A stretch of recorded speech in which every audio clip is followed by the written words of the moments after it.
They're all in, off and racing. Peggenback missed the start. Imperator jumped fast on the outside, but the grey horse Theophorus drove through to take the lead shortly afterwards. And it's in front here of Imperator and Spot the Rock. State Grade in a handy spot on the rail. Renewed Vitality starting to rush forward and goes up into second spot, followed by Swift Judgment and then King Lionheart.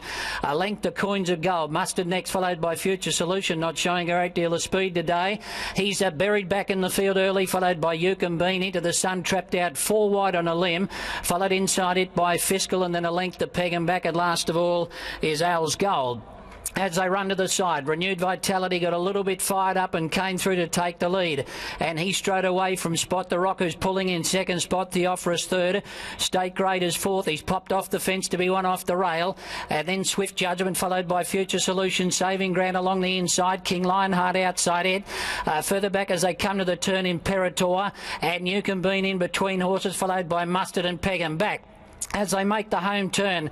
And the leader is Renewed Vitality. On the outside, Spot the Rock, and then State Grade taken to the centre of the track, still 2 lengths away but winding up. Theophorus on the inside, and then Swift Judgment. Leaded Renewed Vitality just in front of Spot the Rock. State Grade is still whacking away. King Lionheart starting to pick up ground in the centre. Renewed Vitality in front. King Lionheart got the split in the middle, went up and hit the lead, and King Lionheart goes on to win it. King Lionheart beat Renewed Vitality. Third is a photo. State Grade on the outside. Al's Gold finishing on strongly in Theophorus. So 3 of them across the line for third. Then Peggenback, Fiscal, Future Solution, followed by Swift Judgment, Coins of Gold. And then we've got Mustard, followed by, in behind them, Into the Sun, Yukon Bean, and Imperator was last.